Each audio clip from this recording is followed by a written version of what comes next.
Fatine-toi. Fatine-toi. Aigle soleil. UDPS viva. Combattant, tombe la cordon, ma beaucoup combattant. UDPS viva. Tout le monde a présidé le Parlement debout. Bapesi bango musala bakima libé. Combattant, toi le vote le baté. Yaya na ebisi bino Fatia azali aigle. Kembo na yawe. Alléluia. Amen. Yaya zala de sengo mingi. Yaya zala de sengo mingi. Zala de sengo mingi. Il fallait comprendre que de konabiso Idriss déjà lungwa na UDPS. Akoma mutonzo iswa bango. Nzoi yaba tout le monde na no monyoala. Yango faut comprendre de façon de azolobe. Combattant d'élite. Zala oyo tobengi vigilant. Na oyo tobenga bakomantaba. Bakombatant mususu bakomi na kimutema mabe. Yango soko moni combattant azali na mutema mabe. En wana uta na moe pa na bango. Oete combattant. Il fallait qu'on réponde parce que esengo ya muninga lipombo ya muninga ezali esengo na. Soko moni mutolo babiloba loba azali mutema mabe maka. Makasi. Yango toyebisi bato ya mitema mabe boke. Combattant d'élite.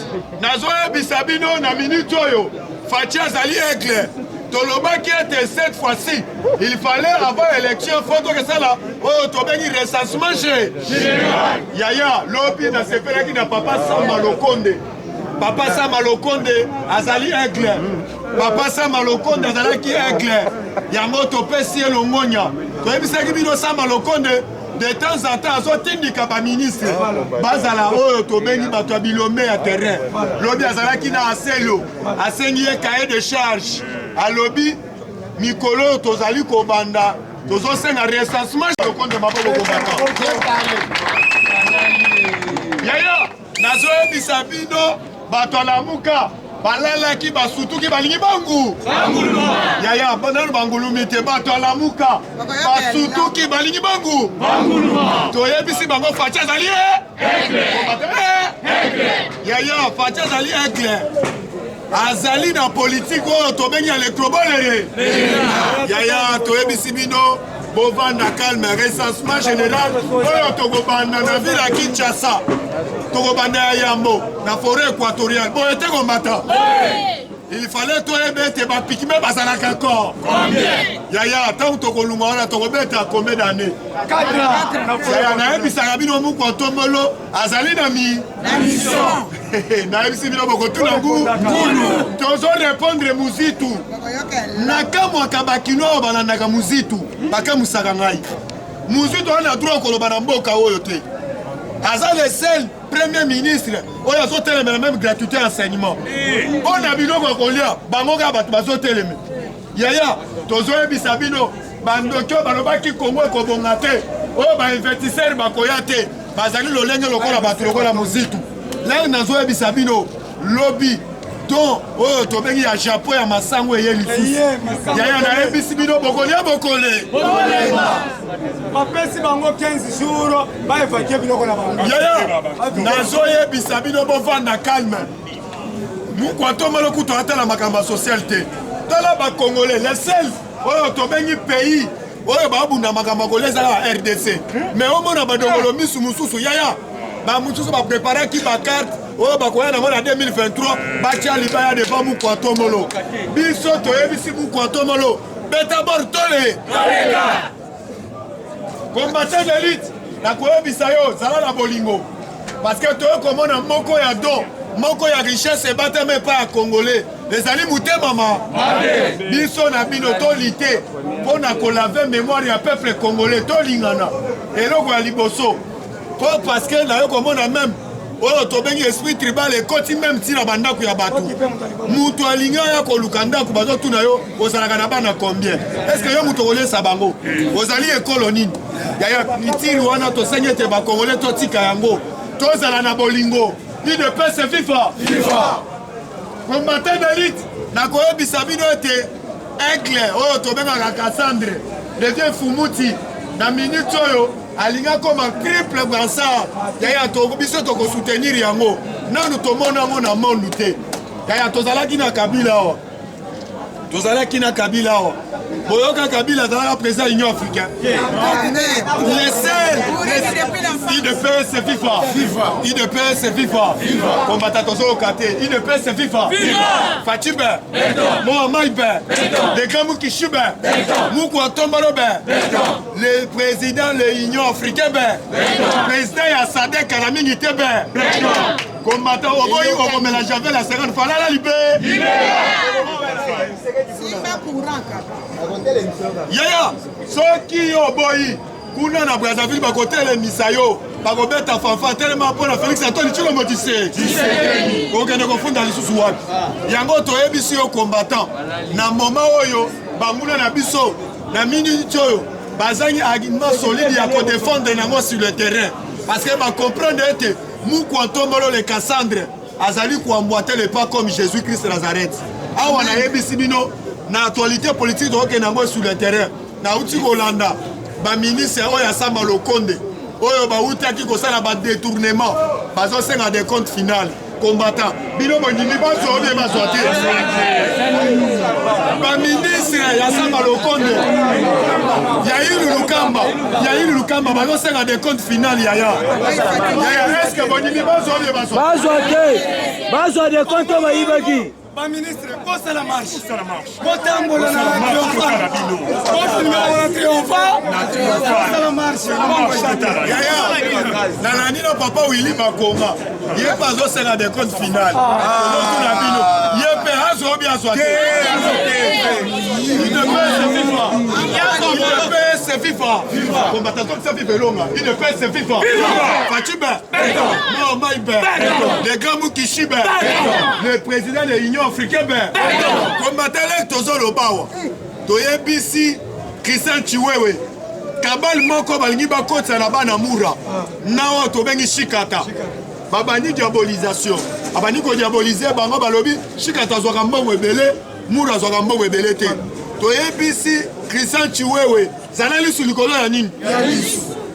Badongolo misu ya RDC na nubasilité. Bazo créer ba kabal. Toyebi tous les copes. Oya Jeannette Kabila, oya zo préparer sur le terrain. Ceux qui ont mis cette fois-ci, biso ba combattant, to beta marche à Kafu pour le départ à Joseph K. Parce que Joseph Kabila ti lelo to se pela kana été. Tel nango to pesa ki mama F bazali ba conseil. Pourquoi kenaki na inauguration to bengi ya ba vieux ya mama Olive Lembe. Lelo na moni ba to bele ko bana ko plaider boy évacuer oh to bengi mosengo tengo akenda ko inaugurer gâteau kuna elo ko alia kiasi kabisa na bino to yebaki yaya abenga kibi yango na yebisi akenda biso to yebaki era akenda kuna biso to yebaki yaya asango bosangana bochama mareli boso bosandel c'est viva yango to yebisi mu ko tombolo atika pe mutema ya ma atika pe mutema ya mawa là nazo yebisa bino a partir à lobby bazwa ki na avion médical akendaki déjà libanda yaya nazo yebisa yo soki olie na ndoki yeba déjà ndoki wana kolinga foza na fourchette mulai zala pe mayele nde Kabila alinga sila na batu nyonso babengaki ba médiocre lelo soka sila na mutu abengaki ba médiocre est-ce que biso etali biso parce que biso tosepelaka te kokota muku atomona koti na pouvoir pandémie eye oyo tobengaka d'abord Ebola totala mopanzi totali coronavirus totala su mopanzi totali na Goma volcan etelemaka te salini koto bambololo bazo déranger yaya lobby a parti à lobby ba prolongeaki oyo tobengi état de siège yango tokoyebisa yo FARDC na ese ya mboka na biso déjà azozwa village par village oui mais tomoni bajolise balobeli yango te basaleli yango polémique te kaka bajipe ya badepute depute azolobela mpo na yo azoya na moto bokomi kozwa oyo tobengi bafoto botie meme na bareseau sociaux botala mwana azolela nzala depute azozwa jipe tala degré ya congolais toyebi ki mutema mabe etonisami na bino na epoke ya Kabila bazwa yango mbala na mbala botikala koloba te basalaire mpe kolekana yango toyebisi bino oyo tobengi soi-disant bapoliticien bozangi baargument solide ya kolobela sur le terrain yango bokomi olinga bolobela yango tokebisi bino idps vivre merci mpona lelo ngai na suka lumbe oyo ekoya IDPS viva yaya zala malamu na mutu nyonso oyebi mutu nini akosunga yo lobi te mosengo asala Etienne Tshisekedi boye me lelo mwana Tshisekedi nde mutu aevacue na poto IDPS viva bandeko na biso na nso ebisa bino Etienne Tshisekedi ye moko alobaki il fallait biso tosala nano recensement mukolo IDPS akozwaka pouvoir il faut nano tosala nano recensement bato ya lamuka bakoloba bazolela makasi balobi glissement eza ke toyebana lelo soki mundela atelemi alobi peuple congolais bazalaka 10 millions tokobeta bao tozalaka 10 millions est-ce que réellement toza 10 millions tosala recensement merci bobanga te Félix Tshisekedi akoglise te me tokosala recensement toleki makambo oyo ekomi na étude d'état de siège oyo gouverneur aza na Ituri a dénoncé donc bato ya Kabila kala to mukamata nde wana nayebisaka bino mikolo nyonso question ya acharnement ezate bato wana basalaki musala malamu te gouverneur wana alobi province moko ya ba minerais locaux la Ituri ekoki ko travailler na $1 million te asengi justice asala musala place wana donc amoni mafia eza na kati IDPS viva awa biso toza koloba na bino ke matata mponyo alingaki kaka a échappé justice bati ye moko alobi nini combattant IDPS viva bati amoni ke te awa nga naza na union sacrée soki nasali erreur nga moko nakoke alors nga nazosenga justice na biso lelo botala bino moko eloko Kalev Mutonde asali Kalev akimi quelle audace aza na exil azotinda maloba justice azwa a classé dossier sans suite est-ce que kosalema jamais okimi nini toyebi que justice dossier ekufaka te elalaka elamukaka lobi matata mpo tosengi justice na biso balalisa makambo te justice tosengi omoni balalisi misu ntango mwamba akei bolalisi misu Mutonde akei bolalisi misu John Enumbi akei lelo lisusu namoni ke matata mponi aza lisusu na immunité te me tolingi toyoka lelo tolobi umukamata nde epe ntango akoya po récupérer le biso université oyo eza na manière eza ya peuple congolais IDPS viva tokosenga boye tika nazwa bible na ngango nakoma quelque chose na bible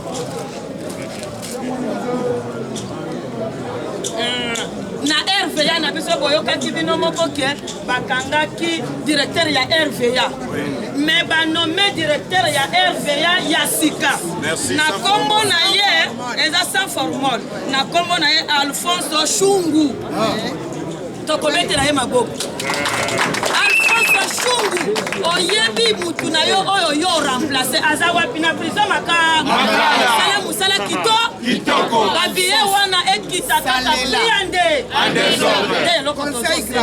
conseil gratuit donc awa tokoyebisa bino ke RVA na biso tokomi na bato ya sika na oyo etali Sama Lukonde na recensement cahier de charge président si alobi yango eza déjà dans 10 jours na maboko na ye donc tomata tokita il faut biso toleka na namoni ba président baza ebele na katika na mukusenga na binolo.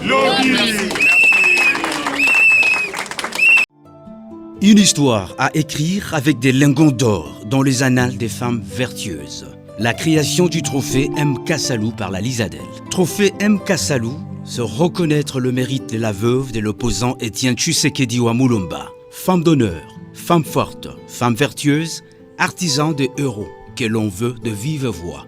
La grande première édition consiste à la remise officielle du trophée aux mains propres de Marthe Kassalou Tshisekedi fin avril 2021 à l'hôtel Béatrice à Gombe. La génération M. Kassalou, une génération sacro-sainte de jeunes filles et femmes à la ligne droite de valeurs indéfectibles pour des hommes faits et un Congo debout. Kassalou, femme sans pareil, elle mérite notre honneur. Pour tout contact, plus 243 80 89 028 30 plus 243 85 00 54 154, soit au siège de la Lisadelle sur rond-point des Huileries.